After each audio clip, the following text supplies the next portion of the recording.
Hola, buenos días o buenas tardes, depende de donde ustedes estén. Yo estoy en Uruguay, para nosotros es buenas tardes. Mi nombre es Carlos Lacaba. Voy a ser el moderador de este webinar organizado por el Foro Farmacéutico de las Américas con el apoyo de la Federación Farmacéutica Internacional. Soy vicepresidente de la Federación Farmacéutica Internacional, FIP, y queremos agradecer a FIP por la plataforma GoToWebinar para poder realizar estos seminarios y al Foro Farmacéuticos de las Américas por la colaboración de la Secretaría Técnica en el apoyo logístico para para la realización de este seminario.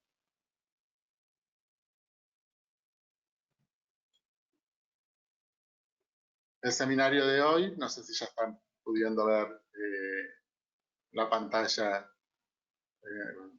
lo que yo tengo en mi pantalla. El seminario de hoy es sobre los efectos del COVID-19 en la salud de los profesionales sanitarios y las estrategias futuras de prevención.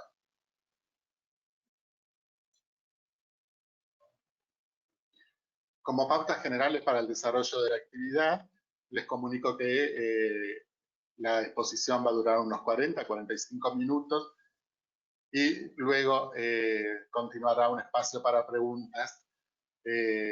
Las preguntas las pueden escribir en el chat que tienen ubicado en la plataforma, y las preguntas que no se puedan contestar por falta de tiempo durante la transmisión serán respondidas por el expositor al correo electrónico del participante.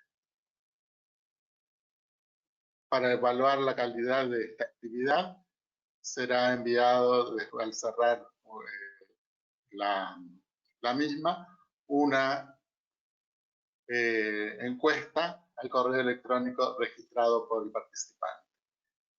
Asimismo, los certificados de participación serán remitidos en forma automática por el correo electrónico, por la plataforma, al correo electrónico registrado por el participante dentro de las 24 horas posteriores a la finalización del webinar. Bueno, como todos sabemos, durante la pandemia de COVID-19, los trabajadores de salud han enfrentado un gran estrés laboral y un gran esfuerzo laboral con limitaciones de recursos y riesgos de exposición al virus, tanto en las instituciones de atención sanitaria. Por tanto, las instituciones de atención sanitaria deben apoyar a sus trabajadores para reducir su ansiedad y mejorar su calidad de vida. Conocer este impacto permite a las organizaciones sanitarias generar estrategias dirigidas a atender y mitigar los daños que en su salud mental manifiestan los farmacéuticos y el personal de la salud como primera línea de atención en la enfermedad por el SARS-CoV. Fundamentalmente nos vamos a basar en la experiencia de 3 países de la región de las Américas. Los objetivos de aprendizaje de este webinar son conocer las áreas de impacto del COVID en el sistema de salud, describir los efectos del COVID-19 en la salud mental de los farmacéuticos y otros trabajadores de la salud, desarrollar un enfoque ampliado de los resultados generados por la pandemia que sirvan para el diseño de estrategias futuras de resiliencia para los trabajadores de la salud. Nuestro conferencista de hoy es el doctor Aldo Álvarez. El doctor Álvarez es químico farmacéutico, máster en extensión farmacéutica, magíster en farmacología, doctor en farmacia y bioquímica, PhD con especialidad en administración. Es docente e investigador desde 2001 y es expositor en eventos científicos en 23 países. Ha sido expositor en eventos científicos en 23 países. Es autor de artículos indizados y libros en editoriales internacionales. Bueno, con ustedes, el doctor Aldo Rodríguez Álvarez Risco, para dejarnos esta exposición. Adelante, Aldo.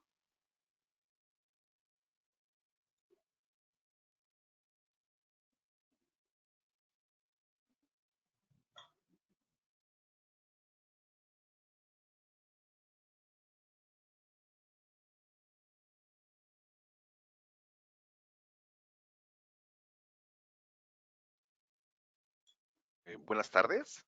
¿Me pueden escuchar bien? Perfecto. Perfecto. Bien, muy buenas tardes. En verdad es un privilegio poder tener la gran oportunidad para poder estar junto con ustedes, ya que nos permite poder transmitir la información de investigaciones que han estado trabajándose en estos últimos meses y que de esta manera podamos transmitir lo que se encuentra en la realidad y más aún lo que se requiere realmente investigar para poder cambiar la realidad dentro de nuestros países. Sin duda que los trabajos que se vienen desarrollando en el día a día en los sistemas de salud de nuestra región nos obliga directamente a conocer un poco más, a saber qué pasa, a poder mostrar qué más ocurre dentro del día a día. Y es así que surgen investigaciones que nos ayudan a entender, que nos ayudan a comprender cuáles son, primero, los trabajos que se hacen y lo segundo, los impactos que se generan en las personas. Puesto que, si bien es cierto, esta pandemia nadie la esperaba, lo que realmente no se esperaba, además, son las consecuencias dentro de la salud mental de las personas. Si de por sí los esfuerzos para sacar adelante nuestro trabajo día a día en el entorno de salud es bastante exigente, aquellos profesionales, aquellos farmacéuticos, farmacéuticas que trabajan en clínicas, en hospitales, en farmacias, y que están día tras día delante del mostrador, visitando camas, haciendo preparaciones parenterales y toda la gama de actividades farmacéuticas que existen, realmente se someten a un estrés bastante grande. Y es entonces, es en ese escenario en el que se necesita poder saber qué pasa. Es que esta pandemia puede haber agravado las complicaciones que ya sentían los profesionales. Es posible que la pandemia y su cuidado haya sobrepasado el nivel de resistencia mental de los profesionales que están ahí en la primera línea de trabajo frente a los pacientes. Y si esto es así, ¿cómo podemos hacer para mitigar todo ese daño que se ha generado dentro de los profesionales? Entonces surge esa necesidad de investigación de modo específico. Por tanto, lo que queremos presentar el día de hoy es dos aspectos muy concretos. Uno, el reporte bastante puntual de la investigación, una de las que hicimos, eh, desarrollando el enfoque en 3 países, el muestreo en 3 países en Sudamérica, y luego poder debatir un poco más en detalle, porque las investigaciones tienen que dar origen a algo, ¿no? O sea, es una foto inicial y debería haber una segunda foto y una tercera foto para poder captar todo lo que está pasando, ¿no? Y es ese big picture que se necesita para tener un conocimiento cabal de los problemas, de las circunstancias, de los sistemas de salud, que aun cuando puedan estar en una misma región, claramente son diferentes, son diferentes.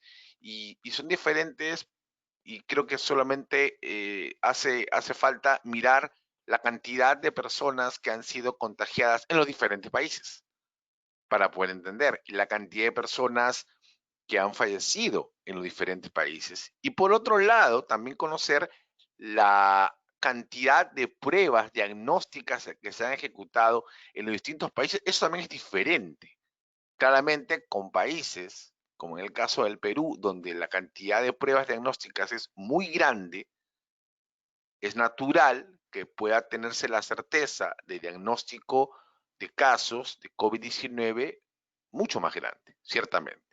Versus países que de repente tienen una menor cobertura diagnóstica, lógicamente se van a tener menos casos reportados. Eso es algo también bastante real y lógico. Entonces vamos a pasar ahora a la presentación y vamos a rápidamente llevarnos. Entonces tenemos este primer título, que es el nombre del artículo en referencia, ¿no?, los efectos del COVID-19 en la salud de los profesionales sanitarios y estrategias futuras de prevención. Y en ese sentido, citar el trabajo, esta es la captura de imagen del artículo publicado en Psychiatric Research este año, en el 2020, y primer aspecto importante. Primero es cuán importante es el trabajo colaborativo, sobre todo en los temas de investigación. Una de las premisas con las que trabajamos nosotros es que la inteligencia colectiva supera a la inteligencia individual, ciertamente. El trabajo en equipo siempre será superior, siempre será maximizado para un trabajo aislado. Entonces, aquí, como ustedes pueden ver, tenemos exactamente profesionales de 7 instituciones diferentes y puntualmente de 3 continentes diferentes. Estamos hablando de China, de Australia y de Norteamérica y Estados Unidos, junto con Perú, Ecuador y Bolivia. Entonces, un primer aspecto para resaltar es: si ustedes desean hacer investigación, no trabajen solos. No trabajen solos. Por más que sientan que pueden hacerlo, no trabajen solos. Siempre tendrán mucho más fuerza metodológica, de levantamiento de información, cuando se trabaja de manera colaborativa. Y aquí verán, todos salen en la foto, todos salen en las autorías. Esa es la colaboración. Es algo fundamental.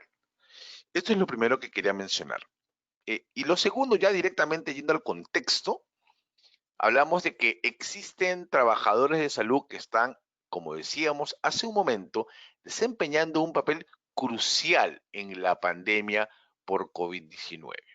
Sin embargo, se enfrentan a diferentes miedos. Es posible que alguno de los presentes o algunos amigos, colegas cercanos de los asistentes el día de hoy sepa exactamente de qué estoy hablando. Es decir, es posible que alguno de los presentes haya tenido COVID y esté recuperado. Es posible que alguno de ustedes, de los asistentes, tenga COVID actualmente y se esté recuperando. Es posible que sepan de algún familiar que trabaja, o un amigo que trabaja, un colega que trabaja o trabajaba en el entorno de salud y tuvo COVID y se recuperó o falleció. ¿Qué imagen mental tenemos los profesionales, las personas que sabemos que vamos a una clínica, a la farmacia, al hospital a trabajar y tenemos un compañero del servicio de farmacia, el departamento de farmacia, que se infectó de COVID y murió? ¿Cómo voy a trabajar al día siguiente? ¿Cuánta tranquilidad puedo sentir en ir a trabajar por más medidas de seguridad que pueda tener? Entonces, claro, eso genera una afectación mental, ciertamente. Uno no es el mismo después de enfrentar estas circunstancias. Por tanto, hay un miedo a estar infectados o reinfectarnos, porque también es algo que se está hablando. El hecho de que haya una infección y se supere, no hay todavía la certeza de que se genere una inmunidad de rebaño que pueda permanecer mucho tiempo. Entonces también hay muchas dudas en la cabeza de los profesionales respecto a infectarse o reinfectarse. Y entonces, claro, la carga de trabajo, existe una demanda excesiva, intensa, pujante por la circunstancia que recae sobre los profesionales. O sea, todo tiene que ser para ayer, todo tiene que entregarse de inmediato, hay que asegurar que el stock llegue, hay que hacer infinitas coordinaciones para asegurar que todo ocurra. Y un aspecto que también se estuvo discutiendo mucho y forma parte de la realidad en muchos países es el equipo de protección personal. ¿Será que los profesionales, será que los farmacéuticos, las farmacéuticas están trabajando en clínicas, hospitales, policlínicos, puestos de salud de cara a las personas? ¿Reciben la protección personal, los equipos de protección personal para prevenir el contagio? Si esto no es así, imagínense de qué estamos hablando. ¿Cuánta presión sobre la cabeza de esos profesionales que tienen que lidiar con su miedo externo y con algo tan concreto como no tengo la suficiente protección? Entonces, ese es el escenario que se tiene desafortunadamente en el contexto COVID actual.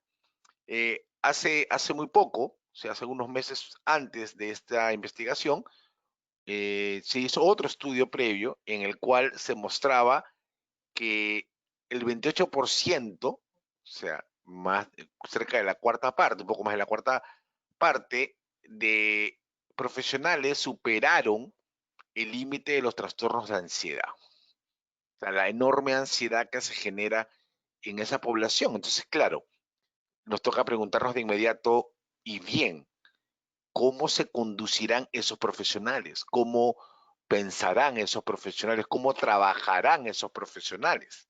O sea, ¿realmente podrán hacerlo de manera eficiente? ¿Podrán tener la calma? ¿Podrán tener la tranquilidad de poder hacerlo bien? ¿Podrán hacerlo? Complicado. Es entonces que surge, bueno, y si entonces hay esta problemática, ¿qué tenemos que hacer? Entonces, en este escenario, se ha presentado que las organizaciones sanitarias precisamente deberían ser aquellas que desarrollen apoyos específicos para sus trabajadores. Pero, ¿en base a qué? Las medidas en los hospitales, en las clínicas, en las organizaciones en general, necesitan de evidencia. Muchos programas fracasan cuando no se evalúa previamente qué es lo que se pretende transformar. Si yo no sé la medida del daño, no sé la característica de los cambios que existen en las personas, ¿cómo puedo hacer un programa de intervención o de mejora si no conozco el detalle? Entonces surge la necesidad de poder evidenciar a qué nivel está el daño, qué tipo de daño es. O sea, si hablamos de ansiedad, ¿qué tipo de ansiedad? Hay niveles de ansiedad, correcto. Entonces, todos están en el máximo nivel y requieren un tipo de aproximación, o están en nivel leve y requieren otro tipo de aproximación. Eso es lo que impulsa una investigación, conocer en detalle la característica de la muestra de interés. Y cuando se revisaron elementos de la literatura, se encontró que Schanafeld y colaboradores en el 2020 precisamente habían establecido 8 puntos de apoyo organizacional que se supone que deberíamos asegurar para los trabajadores de salud. 8 aspectos concretos, puntuales, y que eso significara que las personas sintieran ese apoyo organizacional. Sin embargo, es una apreciación, es decir, solo es lo que a priori y empíricamente se pensaba, ¿sí? Se pensaba para poder establecer qué está bien o qué está mal. Entonces, ¿qué ocurre? En ese sentido, se decía, ¿será que esto es otro decálogo, otra propuesta de 8 en este caso, donde teóricamente, supuestamente hay que asegurar esto, pero quién sabe si es verdad porque no tiene ninguna validación práctica, no tiene ninguna validación real? Entonces, ante esta circunstancia, surge la investigación para decir, bien, evaluemos empíricamente en un trabajo de investigación este soporte organizacional de COVID y tomemos esos 8 puntos que en teoría son los que son el respaldo organizacional, si realmente se cumple o no se cumple. Y al mismo tiempo establezcamos los niveles de ansiedad que pudieran tener los trabajadores. Es así que desarrollamos un instrumento, un cuestionario, y tras eso llegamos a una recolección de 1.203 trabajadores de salud en Bolivia, Ecuador y Perú entre el 10 de abril y el 2 de mayo del presente año, logrando en total una tasa de respuesta de 59.2, es decir, obtuvimos respuestas de 712. ¿Qué se recolectó?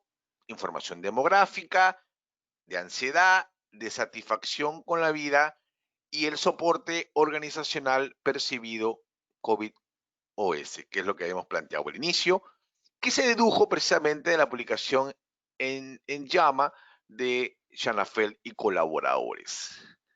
Específicamente, cada elemento de apoyo organizacional, ¿no?, se vinculaba directamente con una fuente de ansiedad entre los trabajadores según el marco de 8 puntos. Y se planteó escalas Likert, ¿no?, que ustedes bien conocen. En este caso, el estudio contó con una escala Likert de 7 puntos, donde 1 era totalmente en desacuerdo y 7 de acuerdo. Entonces, la metodología y esos 8 puntos que estamos nosotros evaluando, 8 puntos que estamos evaluando, son estos. Son los 8 elementos que supuestamente la literatura relata que son los que permiten denotar si el profesional siente o no siente que su organización le da el soporte para su trabajo de asistencia de pacientes en COVID-19. Usualmente uno en la literatura encuentra mucho de estas propuestas, ¿no? Creemos que estos elementos pueden funcionar. Dijimos, bueno, ¿será que funcionan? ¿Será que ellos pueden agruparse? ¿Será que algunos de ellos hablan de lo mismo o de un mismo constructo? ¿Será que 1, 2, 3 y 4 de repente hablan de un aspecto determinado de soporte, mientras que 5 y 6 habla de otro y 7 y 8 de un tercero? O de repente 1, 2, 3, 4, 5 hablan de un constructo y los restantes de un segundo constructo. Entonces, esos son elementos importantes dentro del punto de vista de la investigación para saber qué medir exactamente y de qué variables estamos hablando. Asimismo, en el instrumento se tenía la escala GAD de ansiedad. Y este GAD 7 por el número de ítems, fue desarrollado para diagnosticar el trastorno de ansiedad generalizada, ¿sí?, por Spitzer y colaboradores en el 2006. Y donde habían puntos de corte, ¿no?, para poder establecer cuál es el nivel de síntomas en función del puntaje que se menciona. Y también se utilizó la medida de satisfacción con la vida mediante el SWLS5. Entonces, esto, como ustedes se darán cuenta, son instrumentos de la literatura, es decir, que ya fueron probados, que ya fueron validados, que cuentan con esa fortaleza académico-científica. Eso es un elemento crucial. Y también tiene puntos de corte, ¿no? De 23 a 35 indica satisfacción vital, de 5 a 14 insatisfacción con la vida, etcétera. O sea, los extremos, ¿no? Entre 15 y 24 como intermedio, como neutro. En resumen y a grandes rasgos, ¿qué se encontró? Bueno, se encontró, aparte de la información demográfica, termina siendo muy complicado ver cómo existe un importante porcentaje de trabajadores del 5%, 18%, que tenían, ¿sí?, que tenían ansiedad leve, moderada y grave. Es decir, habían 5% del total, algo de 35 personas, con trastorno de ansiedad grave. ¿Qué significa eso, no? ¿Qué significa en términos de cuán bien hace su trabajo ese profesional? ¿Cuán concentrado está ese profesional? El 44% es leve, el 18% es moderado, o sea, la quinta parte del total, y luego el 5% grave. Entonces, cuando se expresa en porcentaje parece medio confuso, ¿no? Solo si nos damos cuenta que eso significa 35 personas reales que están en un puesto por horas, ¿cuál puede ser la afectación que se tenga en ese lugar? O sea, en la clínica, el hospital, la farmacia, donde esté ese trabajador, los pacientes que fueron atendidos, los pacientes que fueron atendidos o han tenido que verse con esos profesionales ¿Habrán recibido el mejor trato? ¿Habrán recibido el mejor servicio? ¿Habrán tenido a los profesionales completamente lúcidos para brindarles un servicio de calidad? El resultado, este pequeño resultado nos muestra toda esa gama de posibilidades de resultados negativos de lo que pueda ocurrir. Y dentro de ese contexto,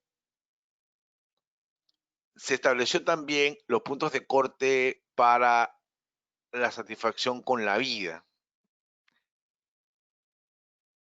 Con el tiempo, uno empieza a escuchar en diferentes momentos de la carrera profesional, en diferentes estamentos, en diferentes lugares de trabajo, algún colega cercano o no cercano diciendo, ¿sabes qué? Estoy harto de este trabajo, estoy cansadísimo de este lugar y no me muevo porque no tengo facilidad para irme a otro lugar, porque estoy cansado de este sitio. Quizás les suene familiar a alguno de ustedes. Pues bien, esta circunstancia apremiante ha incrementado sin duda ese aspecto. Ha incrementado una gran cantidad de personas que estaban al límite y han terminado colapsando, queriendo escapar del sistema de salud porque no quieren ese ritmo de vida. Sobrepasa el ritmo de vida lo que ellos quisieran. Y es posible, quizás, que eso tenga una combinación, ¿no? Una combinación de trabajo muchas horas, no se reconoce nada y mi salario es malo. Claro, demasiados agravantes como para tener a una persona con algún impulso o una vitalidad para sacar adelante el trabajo. O sea, esto sobrepasa del heroísmo, de la dedicación al trabajo, no, es un tema humano, es un tema humano, es complicado. Más aún si consideramos que hay hogares al mismo tiempo que se han quedado sin trabajo. El lockdown, el aislamiento social y la cuarentena puesta en muchos países ha generado que muchas empresas quiebren y ha generado que muchas personas pierdan trabajo por ende.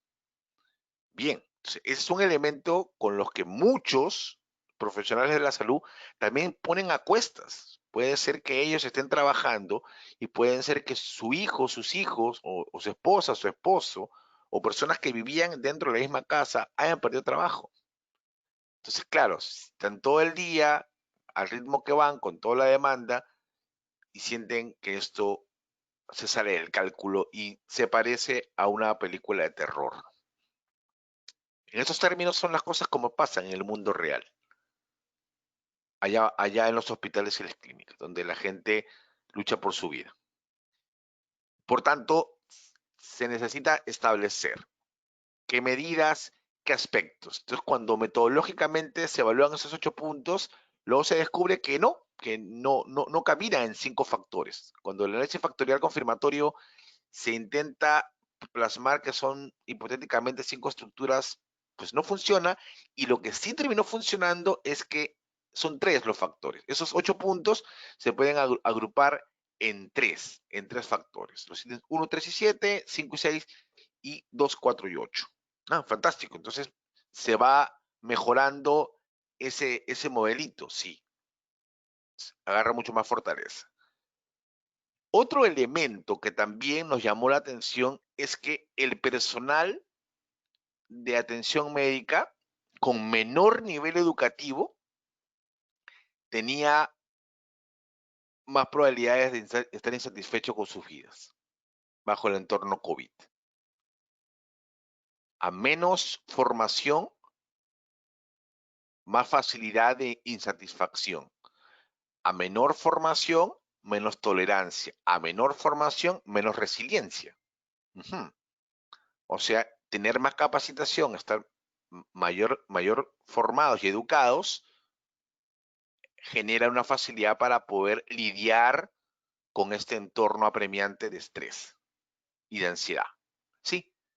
Y lo otro que también mirábamos es que existía una mayor fortaleza mental en aquellos profesionales con más años de experiencia dentro de los hospitales y clínicas en relación con los que eran más jóvenes.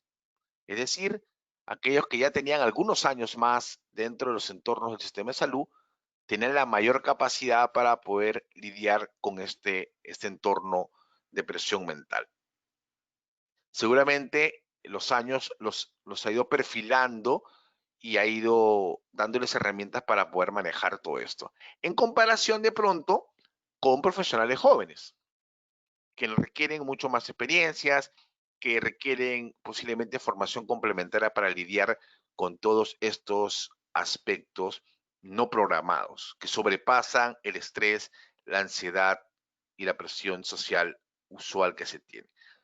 Esto nos lleva a concluir algo, ¿no? O sea, esto primero nos habla de que estos resultados, estos 8 ítems que fueron probados, nos arman 3 factores que podríamos abordar. Pero lo más importante es que estos factores que deberían ser revisados y verificados deben ser parte de una agenda. O sea, si tenemos trabajadores de salud allá en el frente, ellos deberían tener asegurados estos 8 puntos. Y por eso mencionaba hace un momento el uso de equipos de protección, los más adecuados, los correctos, en la cantidad suficiente. ¿Qué nos queda por decir entonces? Hay más investigación que se ha venido haciendo y que necesita contexto y necesita discusión para poder corregir.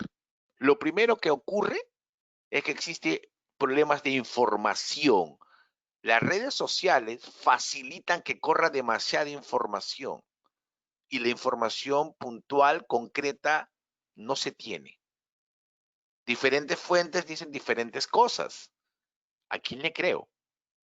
¿El mensaje de Twitter? ¿El mensaje de Facebook? ¿El mensaje de Instagram? ¿El mensaje que me rebota después de 50 rebotes previos y que llega a mi WhatsApp en audio o video? ¿Le creo? ¿Le creo porque sale una persona seria diciéndome algo? ¿Le creo porque me sale una persona sonriente diciéndome algo? ¿Le creo porque antes del video sale una frase que dice, esto lo van a censurar, míralo, míralo y rebótalo antes que lo borren? ¿Sí? ¿Tú crees? No, claramente no. Son formas de capturar y secuestrar la mente de la población para transmitir mucha información que es falsa. Hace unos meses publicábamos algo parecido, la infodemia, la otra epidemia, la epidemia o la pandemia de desinformación deliberada muchas veces. Lo segundo es trabajar sobre el soporte profesional a los profesionales de la salud. Y es curioso porque también se evaluó dentro de los profesionales de la salud la teoría conspirativa. Aún hay personas, e increíblemente profesionales de la salud, que siguen creyendo que el virus fue inventado, por ejemplo, el coronavirus. Y que hay toda una campaña detrás y toda una mano negra moviendo los hilos desde afuera. Es ridículo. Es una pandemia. No nadie la creó. Y hay que actuar en consecuencia a eso. Y tercero, la población. Investigación de población. ¿Qué tenemos que hacer con ellos? O sea, ¿tenemos que cuidar a los profesionales de la salud? Sí, pero los profesionales de la salud tendrán un trabajo más eficiente, más adecuado cuando no lleguen personas que debieron estar en sus casas cuidándose en vez de salir a la calle a contagiarse. Como lo que estamos publicando aquí en British Medical Journal sobre la salida de los niños. Los niños tienen que estar en su casa. Hay países en los cuales ya la ola ya pasó, ya tienen la pandemia controlada, tienen la infección controlada. Genial. En los países en los que no, los niños en sus casas. Las personas vulnerables en sus casas. Nos lleva a pensar diferentes cosas. ¿Qué nos tocaría investigar? Y obviamente invito a todos aquellos que nos están siguiendo en esta presentación. Primero, describir paso a paso y con detalle qué están haciendo los farmacéuticos actualmente en el sistema de salud frente al COVID. Yo creo que hay un trabajo excepcional de los farmacéuticos y farmacéuticas ahí en la primera línea de trabajo, pero no se conoce en detalle. No se conoce. Se habla muy poco. Yo considero que se requiere investigar, se requiere recolectar el relato de lo que hacen los farmacéuticos y las farmacéuticas. Y publicarse, por supuesto, para que se comprenda realmente la dimensión del trabajo. ¿Alguien interesado? Perfecto. Con gusto para trabajar de manera colaborativa. Segundo, ¿cómo guiar a la población ante los fake news? Saben que en este momento por el mundo camina eso del dióxido de cloro. Espeluznante, realmente. Hay todo un negocio gigante detrás de algo que no ha probado absolutamente nada. Científicamente, nada. Y la población no recibe la información, no recibe agresivamente un programa de guía para orientarlos a no usar sustancias que no tienen nada que ver con su restablecimiento o su recuperación. Investigaciones, podemos hacerlas. Tercero, más que nunca, la telefarmacia. El paciente recibe su medicamento y va a casa. ¿Será que los farmacéuticos podemos hacer el monitoreo de ellos? Sí, seguro, deberíamos hacerlo. No será fácil que ingresen, no será fácil que regresen, no deberían regresar, deberían permanecer en cuarentena y deberían requerir monitoreo, seguimiento farmacoterapéutico para los pacientes COVID, para que lo tomen correctamente. No asumamos que lo van a tomar correctamente, o no asumamos que van a hacer las cosas como se les ha explicado. Se comportan como cualquier otro paciente con cualquier otra enfermedad que puede tener dudas o confusiones cuando llega a casa. Entonces, esos pacientes no deberíamos fallar con ellos, ciertamente. Opciones de investigación, listo. Tercero. Y finalmente, ¿será que los farmacéuticos deberán tener un seguro médico diferenciado? Aquellos que están en la primera línea de acción. ¿Qué pasa si se contagian? ¿Tiene un servicio para ser cuidado diferente o no? ¿Y qué sobre las consecuencias? Creo que ese último punto es un aspecto que se aborda muy poco y se habla muy poco. Es el trabajo invisible, si realmente se requiere otro tipo de cuidados. Dicho esto,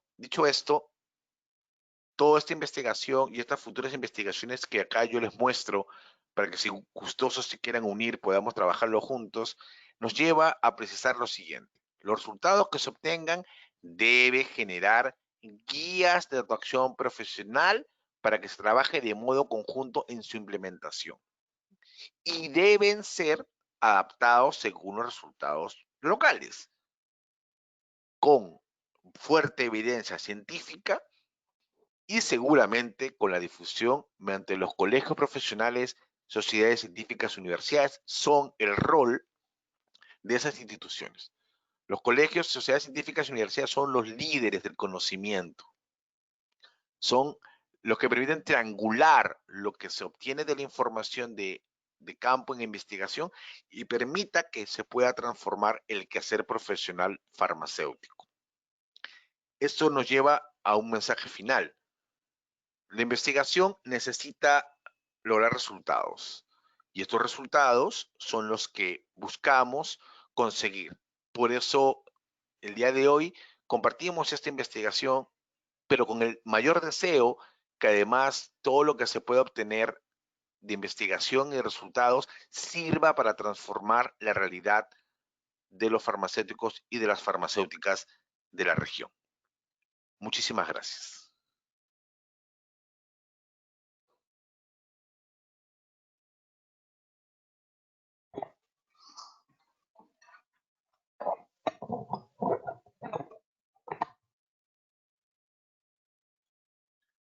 Muchas gracias, doctor Aldo Álvarez, por compartir con nosotros los resultados de esta investigación tan interesante sobre los efectos del COVID en los farmacéuticos y en el personal de la salud. Bueno, ahora queda abierto un tiempo para preguntas. Pueden enviar sus preguntas a través del chat que está en la plataforma.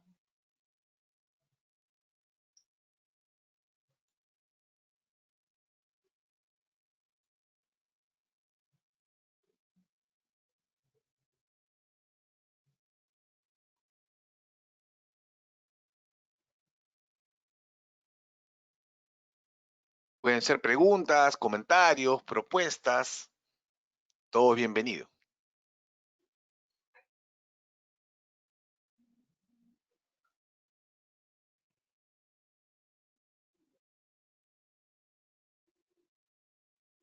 Mientras aparecen preguntas, que el público parece estar un poco tímido, o la exposición fue muy clara, que sí, por cierto, lo fue. Quería hacerte una pregunta, Aldo. ¿Cómo surgió la idea de este trabajo colaborativo con tantos centros? Por supuesto que en la región estaban trabajando conjuntamente, pero bueno, coordinar con centros en China, en Australia, en Estados Unidos y poder hacer un equipo de trabajo realmente internacional.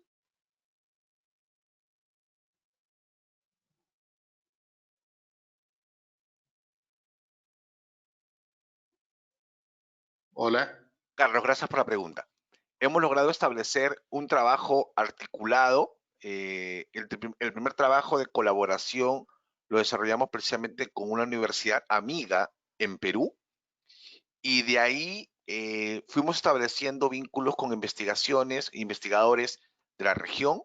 El colega que trabaja en la otra universidad estableció un contacto con uno de los investigadores en Ecuador. Yo establecí con el contacto con la investigadora en Bolivia, y a su vez ya había un contacto con un investigador en Australia, quien a su vez desarrolló el trabajo conceptual con los colaboradores de Estados Unidos y de China.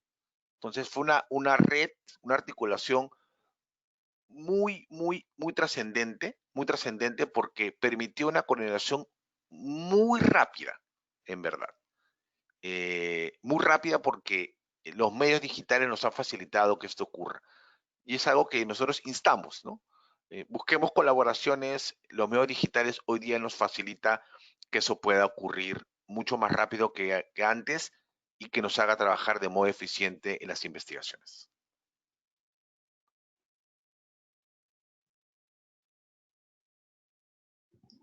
Muchas gracias, Aldo. No sé si por el momento nos surgen más preguntas.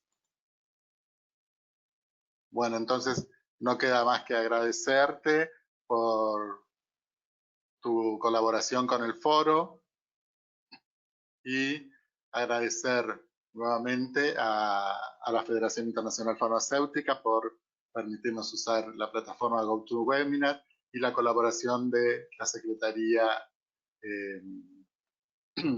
Técnica del Foro Farmacéutico de las Américas, así como también la colaboración de la directora y de la dirección